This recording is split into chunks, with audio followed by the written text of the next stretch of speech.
Hey guys, Thornton here with a review of the Razer Seiren Mini, which is a budget-friendly condenser USB microphone, which can obviously be used from anything from just talking to your friends over gaming, or if you want to use it on Zoom calls or for recording your voice. It'll be capable of all those things.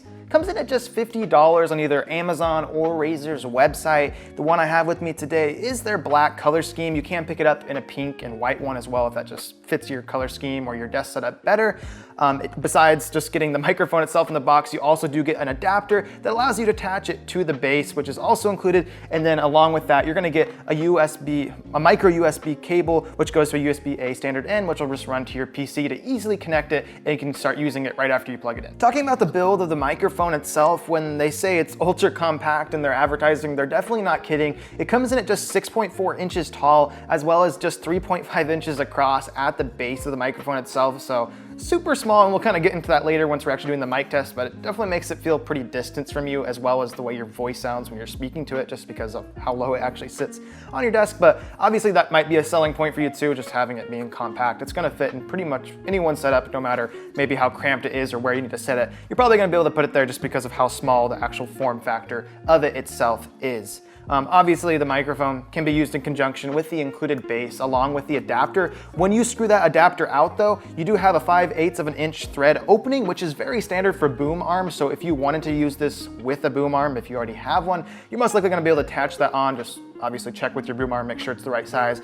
Or if you wanted to buy a boom arm to use in conjunction with it, you could easily do that with this adapter or the opening they have on the bottom of it. And I would say, if you're gonna use it and you wanna get the best out of it, I would use it in conjunction with boom arm, just so you can get it closer to your mouth and have better volume overall with the microphone. As far as the base itself though, it is all plastic. So, I mean, besides like the microphone's grating itself is metal, but the base, all plastic. You do have a ball joint towards the bottom, which allows you to tilt it around, which is kind of nice to get a little bit better angle for the microphone picking up your voice. It's not, the most sturdy feeling thing, and for $50, I was expecting like a metal base. So a little bit chintzy as far as the feel of it, but overall, it feels nice. It doesn't feel like it's gonna fall apart after moving it around either. All right, we're gonna go hop into actually using the microphone now so you guys can hear the audio for yourselves. We'll go ahead and just try some different tests with the keyboard and whatnot, so you have an idea of what it would sound like if you were using it for yourself. Alrighty guys, so now I'm in the office now and I have the microphone here with me, so all the audio you're gonna be hearing for the rest of the video is gonna be coming through the Razer Seiren Mini. I'm gonna just go ahead and set it down the desk so I won't be looking directly at you guys, but this is how I would normally have it set up if I was actually gonna be gaming. I'd have my keyboard a little bit to the side right here. I'd probably have it sitting about right here to get my keyboard away from it a little bit to try to reduce the chatter from it.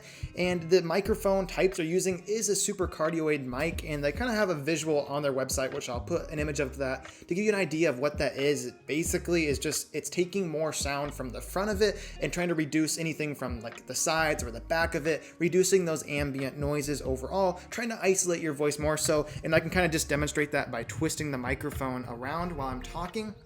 Right now it's on the side, and now with it facing completely away from me, you might be able to tell the difference, you might not.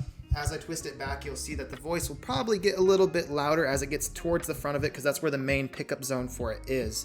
Again, you can tilt this to help you get a little bit better. If you tilt it back, it'll probably pick up your voice a little bit more. This is where we're kind of getting into that small form factor. As you guys can see with it, it's sitting so low down right now, and I can just tell by looking at my output levels on OBS right now that I'm very rarely getting into the yell. And I'm talking really loud right now. I wouldn't talk like this if I was talking to someone like while I'm playing games. So it's definitely because of how low profile it is, which is probably going to be nice for some of you guys, depending on maybe the height of your desk as well, or where you have it setting at. It's definitely going to be pretty quiet just because of how low it sits down. And this is with it maxed out as far as volume goes in the software. That's why I'm saying, like, if you guys did have a boom arm, if you could get the mic up to here, as you guys can hear, and I can see in the recording right now, definitely the output of it's going to be a lot better, and that will just result in a better sounding audio overall. So if you guys do have a boom arm, I would just recommend getting this up closer to your mouth and just give you a better result overall. On their website as well, it does say that it's supposed to have a built-in shock mount, so we're going to kind of test that right now, as well as using the keyboard while we're using the microphone itself, so you guys have an idea of what key chatter will sound like, as well as if it's picking up a lot of vibrations and whatnot. Just for reference, I do have it sitting on top of a 4mm thick desk mat, and this thing is pretty plush, so that's also going to help absorb some of the vibrations. And for my switches and my keyboard, they're cherry silent, so they're also going to be pretty quiet versus if you have something like a clicky keyboard, of course. But while typing on this, You guys can hear it for yourselves, of course, and form your own opinions, but upon listening it back like already for myself, I will say it does a pretty good job at reducing any vibrations that I'm actually generating by hitting on the keys. And obviously, if you're gaming, you're probably not going to be typing this fast. You'll probably be more just like using your WASD like I would, but this is obviously just for testing purposes, so you guys have an idea. Overall, though, it works pretty well. You're definitely obviously going to pick up that key chatter. That's just unavoidable. But as far as like overall vibrations, it does do a good job at minimizing those for a $50 mic. I'm going to go ahead and set it on the back side of the keyboard now so you guys get an idea if it's even farther away, or if you had it sitting a little bit farther away from you, how it would sound. Obviously, wouldn't recommend ever using it like this for a normal scenario, but if you had to have it farther away, this is what you could expect. Obviously, probably going to pick up a little bit more of the keyboard and maybe a little bit less of my voice, just being the fact that the first thing contacting it is going to be the keyboard and then me. Overall, though, I mean, the microphone itself, pretty nice. Obviously, I could tell you how it sounds or how I think it sounds, but based off of this test right now, you guys are going to be able to form your own opinions. The biggest thing with it would just be the fact of the low profile design, keeping it so far away from your mouth that it's going to be, you know, a little bit harder to hear yourself, or for other people to hear you if you're recording yourself or if you're talking to other people. So the biggest thing I would say with this mic is if you could just pick up even like a pretty budget friendly boom arm to go along with it, just to pick it up, get it closer to your mouth, increase the gain levels on it so people can hear you better and you'll just get better sounding audio overall. Overall though, just the plug and play feature of it, being able to easily plug it into your computer with that USB and then just having it, you know, not taking up a lot of room is really nice. And again, $50, is it worth that? I think so. I think it's okay. On the plastic like frame itself, it's not the nicest stand itself. As far as the microphone goes though, definitely I would say worth $50 if you want to just get into having nicer audio, whether it be for maybe filming your own videos, for talking to people, or recording your voice. This will definitely boost it a lot.